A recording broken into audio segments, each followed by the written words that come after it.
Bonjour, nous vous souhaitons la bienvenue de la part de l'entreprise Enerweb à Zurwil. Dans cette vidéo, nous allons vous montrer une façon simple et rapide de calculer le chauffage de sol avec corps de chauffe. Pour simplifier les choses, nous avons déjà préparé un dossier et nous pouvons rentrer par login sur notre page web directement dans le programme en choisissant le projet que nous avons déjà commencé. L'émission de chaleur, et nous nous retrouvons ici directement dans les adresses. Ce sont des adresses que nous pouvons ou que vous pouvez, si vous le voulez, introduire l'adresse du projet, le maître d'œuvre, etc. Pour nous, ce qui compte, c'est les bases. Et là, nous avons les paramètres généraux avec une longueur maximale, la perte de charge, la hauteur du bâtiment en altitude et ici le débit massique minimal. Mais ce qui compte vraiment, ce sont ici système d'émission. On peut lui donner un numéro, ce n'est pas obligatoire, mais il est conseillé. Une description, je vais prendre sol pour la partie de type de chauffage de sol. Et puis ici, le type du sol, c'est un général. On va dire que dans les généralités, c'est un parquet avec un tuyau que nous choisissons ici chez AK, 3 couches, le 16 x 2. Ainsi que température de départ et température de retour. La deuxième que nous allons choisir, ce sont les raccordements des systèmes, avec, on va lui dire tapis, reprend naturellement le même tuyau et les mêmes températures de retour et de départ. Et en troisième position, pour la salle de bain, nous allons prendre un corps de chauffe, ici choisir dans le type corps de chauffe. Il n'y a naturellement pas de type de sol, pas de type de tuyau, parce que c'est raccordé sur le chauffage de sol. Et ici, vu que c'est raccordé en même temps que le chauffage de sol, nous ne pouvons pas prendre 50, mais nous prenons les mêmes températures, c'est-à-dire 35 sur 27. Et voilà notre premier onglet déjà terminé.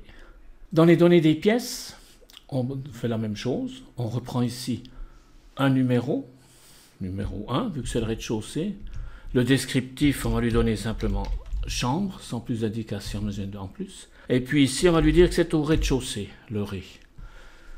Tabs et catégories ne sont pas nécessaires. La catégorie, ce sont les catégories que nous trouvons dans les normes. Et malheureusement, les pièces normales, les séjours, les chambres sont à 21 et nous voulons ici avoir 20 degrés. Les grandeurs, 4 mètres sur 3,50 qui nous donne une surface de 14 mètres carrés. Nous ne ferons pas d'exduction ici dans la chambre, ce sera fait avec la salle de bain. Et nous avons ici le champ suivant qui est la charge thermique à installer, 400 watts. La pièce numéro 2. Salle de bain. Également au rez, on peut le choisir cette fois, avec 22 degrés. Et une surface de 2,95 sur 3,50 avec une déduction pour la baignoire, admettons, de 1,85 m, espace 0,85, ce qui va lui-même ici multiplier pour donner 1,57 m² à déduire. Et ici la charge thermique, 285. Ce sont des charges que nous avons prises comme ça. Dans ce champ, nous pourrons rajouter ici soit le plus, soit le moins, s'il y aurait encore des puissances à introduire ou bien déjà installées. Le 3, qui est le corridor, où passent les conduites de raccordement, qui se trouvent également au rez, également à 20 degrés. Et nous avons des surfaces de 3,75 fois 1,85, avec une charge thermique de 199. Pour ce qui est des données des pièces, nous avons terminé et nous passons dans le détail des pièces.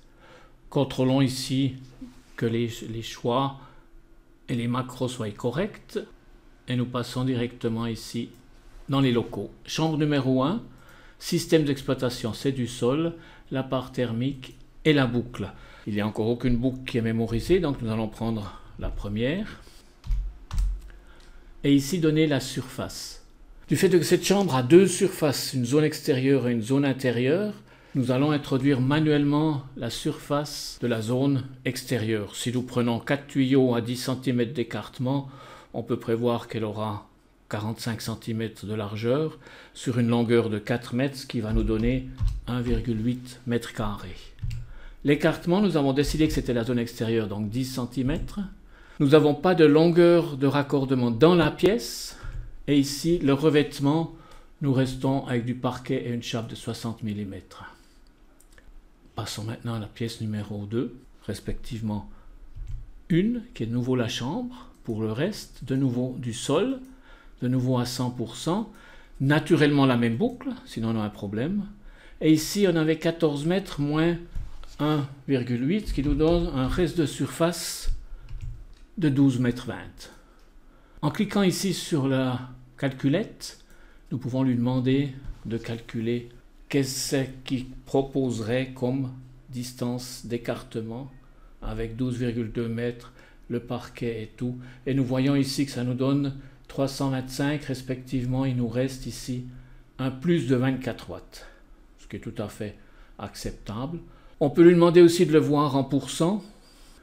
Donc en pourcents, cela correspond à 106% de la puissance nécessaire. Local suivant, la salle de bain, où nous avons une partie sol, une boucle qui est la deuxième boucle, et une surface de 8,67 mètres carrés. On va la réduire environ à 6 mètres carrés parce qu'il y a encore une machine à laver qu'on n'avait pas vue lors de l'introduction des données pièces. L'écartement ici, on pourrait nouveau lui demander de le calculer lui, mais on est encore ici sur parquet et on va mettre carreau. 5 cm d'écartement, c'est quelque chose qui est très difficile à poser. Je préférerais avoir 10 cm. Et ça va nous donner ici une puissance qui correspond à aussi 106%. Pour une raison bien visible, dans la salle de bain, je vais encore mettre un corps de chauffe, aussi sur le circuit 2. Et là, je suis obligé de passer, non plus chauffage de sol, mais dans corps de chauffe. Il n'a pas accepté la boucle, je vais lui reprendre, et voilà dans mes corps de chauffe. Alors là, j'ai deux possibilités, c'est le corps de chauffe ou la marque. Je vais prendre du Zehnder, et je vais lui dire que je vais prendre Nobis, ou Quattro, ou Métropolitain, ou simplement la puissance que je veux. Ceci fait 400 de largeur, une hauteur de 805, ça me permet de mettre mon linge de bain, et que ça correspond à peu près à ce que je voudrais. On voit ici que la puissance de ce corps de chauffe est très petite, parce qu'on est à 35-27 degrés. Mais il l'a pris dessus, et on voit qu'on est maintenant à 115%, un petit peu plus, mais c'est tout à fait acceptable dans les salles de bain. Mon local suivant, qui est le corridor. Alors dans le corridor, j'ai un chauffage de sol, mais j'ai aussi les conduites de raccordement de ces deux locaux.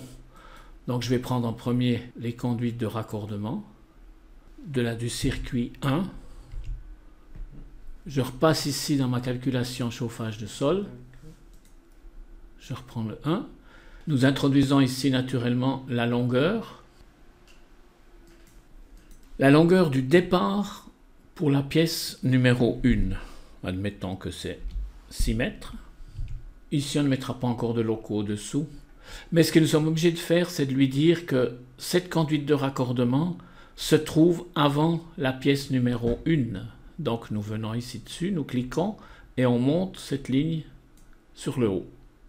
La même chose pour la chambre 1, mais cette fois c'est le retour que nous allons prendre. Donc dans le corridor, conduite de raccordement de la pièce numéro 1 avec une longueur de 6 mètres que nous allons également ici mettre au bon endroit. On pourrait faire directement, commencer par la conduite de raccordement, la pièce et le retour, la salle de bain la même chose, ou bien comme on vient de le faire maintenant, les deux sont possibles, c'est à votre choix. Nous allons maintenant pour le salle de bain, refaire la même chose, dans le corridor, le raccordement, conduite numéro 2, et la longueur du tuyau pour la pièce numéro 2, admettons que c'est 4 mètres. également la placer au bon endroit. Donc c'est avant la salle de bain. Le retour dans le corridor du raccordement de la boucle numéro 2 avec nos 4 mètres. Et la dernière position qui est dans le corridor, il nous faut aussi un système chauffage de sol avec une boucle numéro 3 où nous lui disons que sur une surface d'environ 6,94 mètres moins la surface des conduites de raccordement, j'admets ces 4,5 mètres carrés à disposition. Je veux ici 15 cm d'écartement avec tapis. Je vois ici en haut que c'est tapis, tapis, tapis, tapis. Le corridor, tout est tapis. La chambre, parquet, parquet. Et puis la salle de bain, carreau. Pour le corps de chauffe, il n'y en a pas besoin. Et là, nous voyons que nous avons un petit peu trop de puissance. On admet qu'on laisse quand même à cette disposition-là. Voilà, toutes les données des locaux, des circuits ont été introduites. Ce que nous pouvons encore faire maintenant, c'est les boucles et les distributeurs. Nous voyons ici, nous avons 3 boucles. Le distributeur, on va lui donner aussi le nom de Ré-1. Et on prend le même pour toutes les boucles. Les longueurs, les températures, et puis ici, les pertes de charge. Et ce que nous avons encore, c'est le distributeur qui n'est là qu'à titre de données que l'on peut aller voir. Ça ne calcule en fait rien du tout. La description, de nouveau, on peut le faire ou bien ne pas le faire. On voit ici dans le projet longueur totale des conduites de raccordement. Et le plus important, c'est naturellement d'avoir une récapitulation et d'avoir les données. Premièrement, on sauvegarde le tout. Et puis dans le rapport, on va lui dire ici en français de m'imprimer les rapports par pièce, par locaux. On pourrait l'avoir par boucle. Ça nous fait automatiquement un PDF avec les adresses, les données générales. Et puis ici, on commence avec les données techniques. On va voir qu'ici, nous avons des sols, des raccordements, les tuyaux, les revêtements, avec ici les locaux, le détail des pièces, triées par pièce, avec la boucle correspondante. Et tout à la fin, ici, le collecteur, avec une petite remarque, nous sommes en laminaire, donc c'est assez dangereux, mais c'est justement parce que c'est des explications, que c'est une démo, que ça se passe comme ça. Et tout en dernier, le distributeur, les boucles de distribution. C'est pas adaptable, il nous fait automatiquement, la seule chose que nous pourrions adapter, c'est d'avoir ici votre logo. Voilà, merci d'être resté jusqu'à la fin, merci d'avoir donné du temps pour le voir. Si vous êtes intéressé ou des questions, n'hésitez pas à nous téléphoner, nous envoyer un email ou d'aller sur notre page internet. Merci.